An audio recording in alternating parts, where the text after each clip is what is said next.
Để mất bóng rất nguy hiểm của Wintertet. Cơ hội, Zawahiri không được, vẫn còn. Như vậy là bàn thắng đã tới với nào sâu mà nó thì chia sẻ một cái đó là đấy, từ Indonesia này bọn nó bơi chia sẻ một cái đó là đấy, đi nhà bơi. 계속 이렇게 라오스가 경기를 하다 보면 우리도 뭐 라오스를 알. Publik sepak bola Asia Tenggara auto dibuat takjub. Tepat tadi malam, hasil SEA Games 2025, Timnas Indonesia U22 menang telak 7-1 lawan Myanmar. Pernyataan mengejutkan diutarakan pelatih Vietnam Kim Sang-sik dan pelatih Myanmar U22 U Somyat Min usai gol-gol yang diciptakan oleh Jens Raven menit ke-9, 15, Maulu Zylstra menit ke-88 dan 40, Ivar Jenner menit ke-71 dan 90, dan Kadek Arel menit ke-33. Di laga kedua SEA Games 2025 yang berlangsung di Stadion Raja Manggala, Bangkok, Thailand semalam, benarkah? Ini baru Super Jos Margandos. Kapten Timnas Indonesia Jai Itzes mendadak gemparkan Italia tadi malam. Sampai wartawan asing bocorkan klub baru Jai Itzes, pemilik gelar terbanyak Liga Champions Eropa di Italia. Wah, apakah klub itu? Temukan jawabannya di sini. Alhamdulillah, kabar gembira, pelatih kebanggaan Timnas Indonesia Shin Tae-yong akhirnya mendarat di Jakarta mulus kemarin lusa malam. Apakah dipanggil Exco PSSI untuk membahas nilai kontrak baru bersama Timnas Senior Indonesia kah? Yuk simak video ini sampai selesai ya guys. In every roar, we rise as one. Garuda is more than a team. It's a nation. Join the roar. Yuk buat kamu semua yang ngaku fans Timnas Indonesia sejati, wajib banget subscribe channel ini dulu ya. Terima kasih guys. Dikutip langsung dari situs web fiksi Garuda tepat hari ini, sorotan lampu Stadion Raja Manggala tadi malam belum benar-benar meredup ketika para pemain Indonesia U22 meninggalkan lapangan dengan senyum yang tak bisa disembunyikan. Di tribun, ribuan supporter yang datang dari berbagai penjuru Indonesia masih bergemuruh merayakan kemenangan fantastis Garuda Muda atas Myanmar U22 dengan skor telak 7-1 pada laga kedua Grup C SEA Games 2025 tadi malam. Gol-gol Indonesia datang dari aksi Jens Raven pada menit ke-9 dan 15, disusul Kadek Arel pada menit ke-33. Mauro Zylstra menambah 2 gol pada menit ke-40 dan 88, sementara Ivar Jenner, sang gelandang jangkar, menyempurnakan pesta gol dengan 2 sontekan presisi pada menit ke-71 dan 90. Dominasi ini menjadi salah satu kemenangan terbesar Indonesia dalam sejarah penampilannya di turnamen multi-event Asia Tenggara tersebut. Namun, sorotan utama pertandingan ini bukan hanya skor besar dan permainan atraktif Indonesia. 2 pelatih rival, yakni pelatih Myanmar U22 U Somyat Min dan pelatih Timnas Vietnam Kim Sang-sik memberikan pernyataan yang mengejutkan media dan publik sepak bola Asia Tenggara. Komentar keduanya menunjukkan betapa besarnya dampak permainan Indonesia hingga membuat 2 pelatih tersebut mengungkapkan isi hati mereka dengan jujur, bahkan sedikit blak-blakan. Pelatih Myanmar U22 U Somyat Min memasuki ruang konferensi pers dengan langkah perlahan. Sorot matanya tampak kosong sesaat sebelum ia duduk, seakan-akan masih memutar ulang serangan-serangan Indonesia dalam pikirannya. Tanpa basa-basi, ia menghela napas panjang sebelum membuka pernyataannya. Ini bukan sekadar kekalahan, katanya dengan suara tegas namun berat. Saya harus jujur, kami tidak kalah, kami dihancurkan secara sistematis. Kata-kata itu langsung membuat puluhan wartawan terdiam. Saya sudah melatih tim junior Myanmar selama bertahun-tahun. Saya pernah menghadapi generasi emas Thailand, Singapura, dan bahkan Vietnam. Tetapi apa yang dilakukan Indonesia malam ini itu berbeda, lanjutnya. Ia menjelaskan bahwa skema permainan Indonesia terlalu sulit dibendung. Meskipun Myanmar telah mempelajari pola permainan Indonesia, kenyataan di lapangan sama sekali tidak berjalan seperti rencana. Kami tahu mereka kuat dalam penguasaan bola, tetapi kami tidak memperkirakan kecepatan alur bola mereka, jelasnya. Setiap kali kami mencoba memotong ritme, mereka selalu menemukan cara untuk membangun serangan dari sisi lain. Menurutnya, gol kedua Jens Raven adalah titik balik moral. Gol kedua itu menghancurkan kepercayaan diri kami. Anak-anak kehilangan fokus dan Indonesia memanfaatkannya dengan sangat baik. Mereka tidak pernah berhenti menyerang. Bahkan ketika sudah unggul 4-1, mereka tetap datang seperti badai. Somyat Min mengakui bahwa kondisi mental pemainnya ikut runtuh dalam 20 menit terakhir pertandingan. Tidak ada yang bisa saya salahkan selain diri saya sendiri. Sistem yang kami siapkan ternyata tidak cukup kuat untuk menghadapi intensitas permainan. Ia kemudian menutup pernyataannya dengan kalimat yang menjadi kutipan paling kuat malam itu. Jika ada yang bertanya kepada saya, siapa favorit juara tahun ini, saya akan jawab tanpa ragu, Indonesia. Mereka bermain di level yang belum pernah saya lihat dari tim muda manapun di Asia Tenggara, tutupnya. Sementara itu, di sisi lain ternyata pelatih Vietnam Kim Sang-sik menyempatkan diri menyaksikan siaran langsung pertandingan Indonesia versus Myanmar. Wajahnya menunjukkan keterkejutan yang tak berlebihan namun jelas terlihat. Begitu ia memasuki ruang media dan ditanya mengenai kemenangan besar Indonesia, ia langsung mengangguk kecil sebelum berbicara.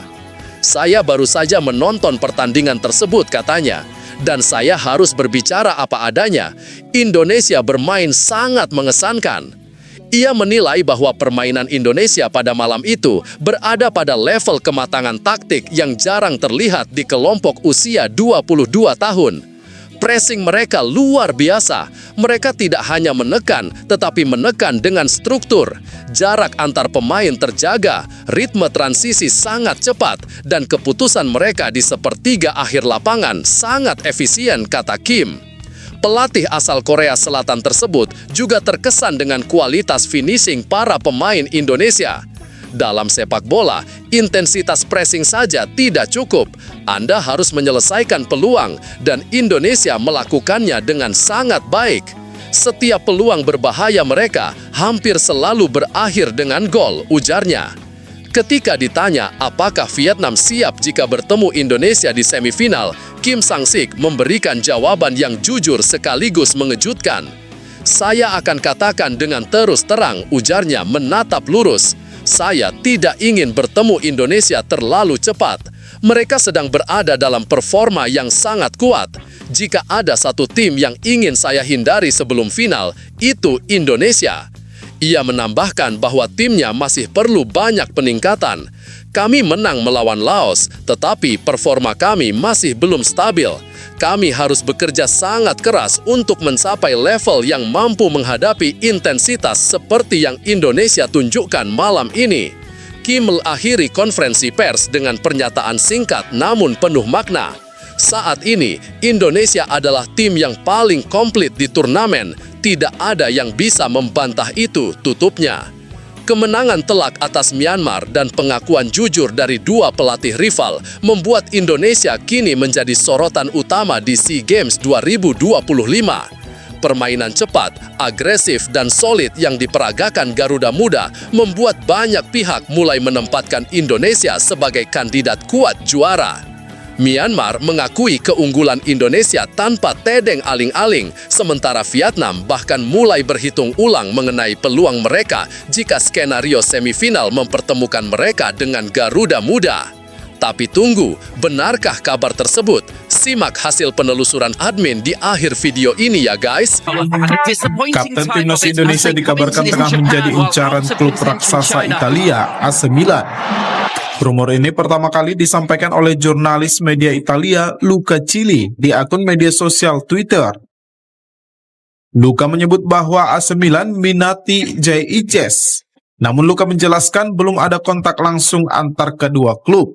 Tapi AC Milan disebutkan minati Bang Jai karena usianya. Pemain keturunan Semarang, Jakarta itu baru bergabung dengan tim promosi Sassuolo pada musim panas tahun ini setelah direkrut dari klub sebelumnya Venezia. Tak butuh waktu lama bagi Bang Jai untuk menjadi andalan di barisan pertahanan Sassuolo. Performa apik dan solid di benteng pertahanan membuat Bang Jai selalu masuk dalam starting 11 Sassuolo. Meski demikian, nama Jay Ijes diisukan sebagai investasi jangka panjang bagi AC Milan. Selain permainan yang solid Bang Jai, usianya juga tergolong masih muda. Patut ditunggu apakah rumor Rossoneri melirik Jay Ijes akan berakhir ke tawaran kepada klub yang saat ini dibela Ijes, Sassuolo. Beginilah penampakan Shin Tae-yong saat tiba di Bandara Internasional Soekarno-Hatta Kamis pagi. Mengenakan kaos berwarna putih. Ia menumpang pesawat Korean Air dengan kode penerbangan KI-357. Kehadiran STY membuat heboh, apalagi di saat timnas senior tengah mencari pelatih kepala pasca pengunduran diri Patrick Kluivert. Isu kembalinya Shin Tae-yong pun semakin kencang. Namun saat ditanya awak media, STY mengaku kedatangannya kali ini bukan urusan pekerjaan. Mantan pelatih timnas Indonesia Shin Tae-yong kembali menginjakkan kaki di Indonesia pada Kamis. Pelatih asal Korea Selatan ini tiba di Jakarta melalui Bandara Internasional Soekarno-Hatta, Banten. Kedatangannya ke Indonesia menarik perhatian publik hingga menimbulkan spekulasi. Karena Federasi Sepak Bola PSSI saat ini tengah mencari pelatih timnas yang baru menggantikan Patrick Kluivert. Tapi saat ditanya tujuannya ke Indonesia, STY menyebut hanya untuk liburan. Belum. Artinya bisnis sendiri. No. Holiday. Oh, holiday. Oke. Namanya memang santer disebut-sebut kembali menukangi timnas Indonesia setelah PSSI mendepak Patrick Kluivert sebagai pelatih timnas Indonesia. Tapi belakangan PSSI mengungkapkan bahwa calon pelatih timnas Indonesia berasal dari Eropa dan saat ini tengah dalam tahap wawancara. Namun PSSI belum membocorkan siapa nama kandidat pelatih timnas Indonesia itu. Wahroni, Berita 1, Tangerang, Banten.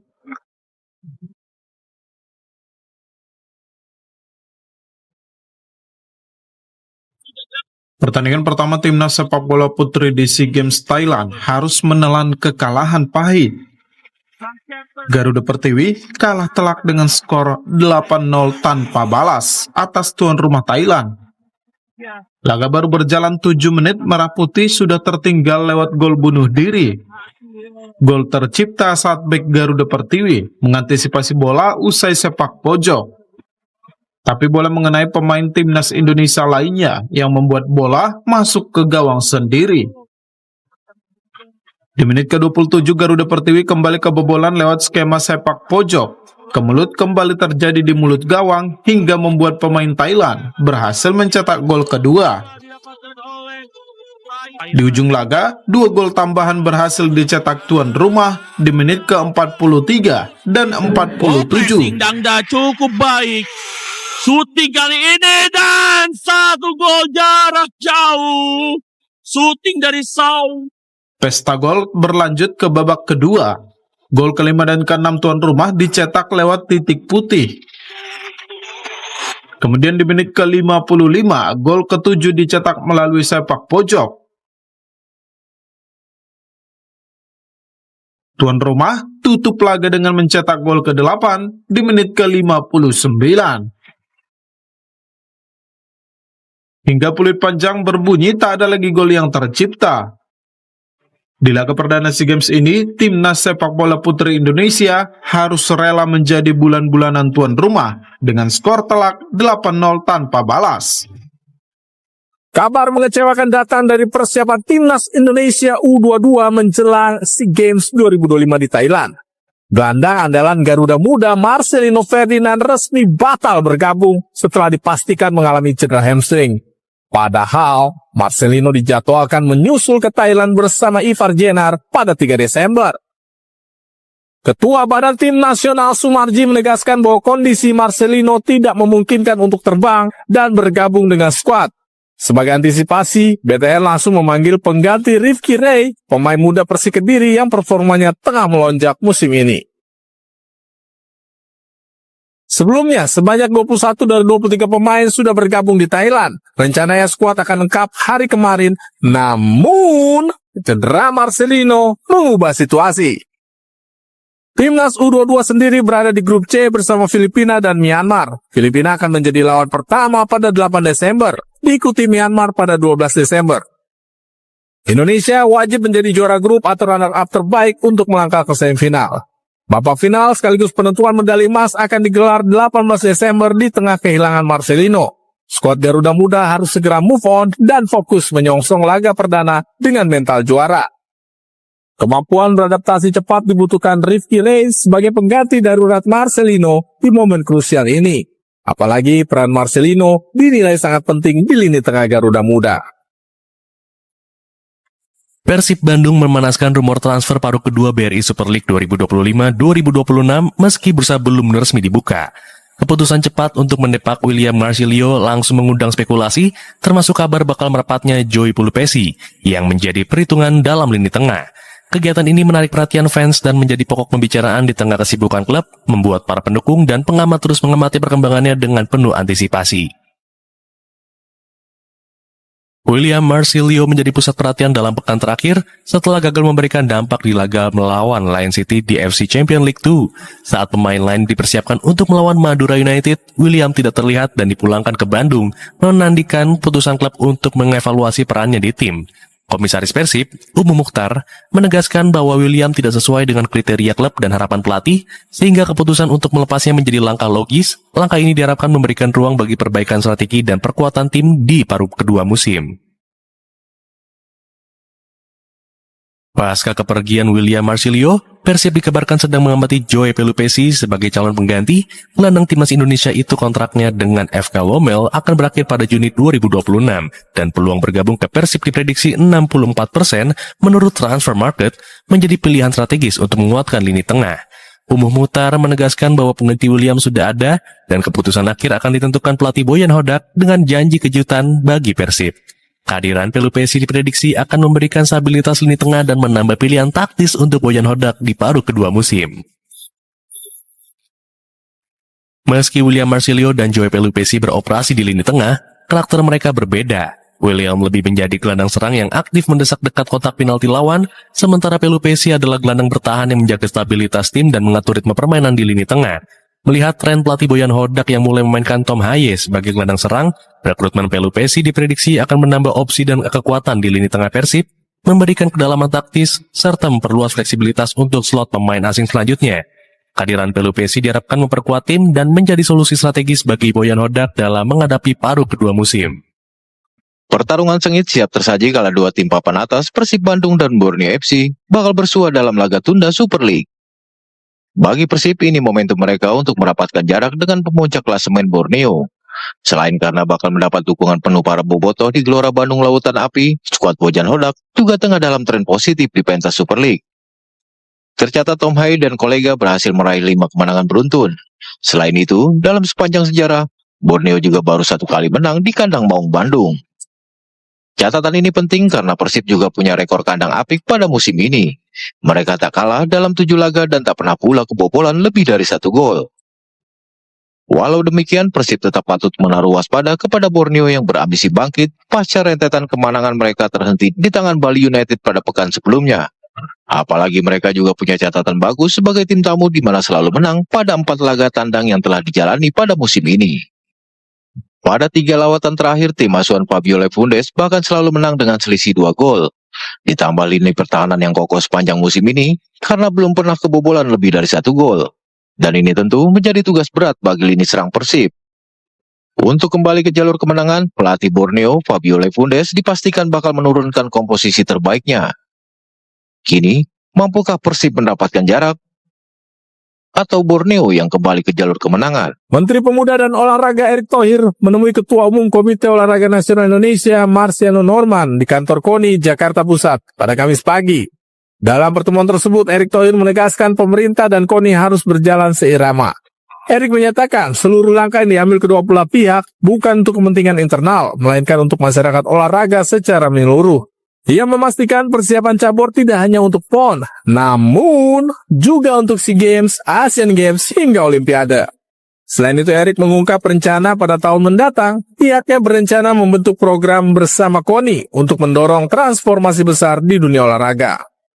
Ujung-ujungnya toh apa yang kita lakukan ini bukan buat kita, tetapi tentu bukan masyarakat olahraga secara menyeluruh, terutama tentu olahraga-olahraga yang harus kita siapkan untuk PON, tetapi berlanjut ke SEA Games, Asian Games, bahkan Olimpiade. Nah, disinilah nanti insya Allah tahun depan kita coba membuat sebuah program bersama yang kita tadi lakukan untuk kebaikan untuk masyarakat olahraga. Dan tentu kami mendukung ya apa yang dilakukan Pak Marciona dalam melakukan transformasi di KONI selama ini. Sama tadi salah satu diskusi juga Pak, kita juga lagi transformasi di Kementerian Pemuda dan Olahraga. Menpora juga meminta KONI untuk melakukan evaluasi dan peninjauan SEA Games yang diharapkan menjadi dasar penyusunan roadmap besar olahraga nasional ke depan. Erick Thohir juga mengapresiasi diskusi terbuka yang dilakukan bersama pengurus Komite Olahraga Nasional Indonesia. Musibah bencana alam banjir dan tanah longsor yang melanda wilayah Sumatera, mulai dari Aceh, Sumatera Utara hingga Sumatera Barat mendapat perhatian dari sejumlah klub sepak bola Eropa. Melalui unggahan akun media sosial, mereka turut menyampaikan duka mendalam dan mengirimkan pesan solidaritas kepada korban terdampak. Klub raksasa Liga Inggris Manchester United secara resmi menyampaikan belasungkawa melalui akun media sosial klub. Manchester United membuat pesan agar semua masyarakat yang terdampak bencana dapat bangkit dan tetap kuat. Ucapan simpati juga datang dari klub Bundesliga Jerman. Bayern Munchen dan Borussia Dortmund turut menyatakan rasa prihatin mereka. Dortmund melalui akun media sosial berpesan agar masyarakat tetap kuat menghadapi bencana yang terjadi dan proses pemulihan akan berlangsung cepat. Sementara itu, klub Liga Prancis Lille juga ikut menyampaikan belasungkawanya atas bencana yang terjadi di Sumatera. Klub yang diperkuat pemain timnas Indonesia Calvin Verdong ini menyatakan simpatinya kepada seluruh korban yang terdampak bencana alam. Setelah ditelusuri oleh admin, berita pertama tadi hanya karangan ya guys. Tujuannya untuk edukasi penonton karena mulai marak berita karangan yang menyebar di YouTube. Penulis juga sudah memperingatkan agar hati-hati sebelum menyebarkan video ke teman dan sahabat lamamu.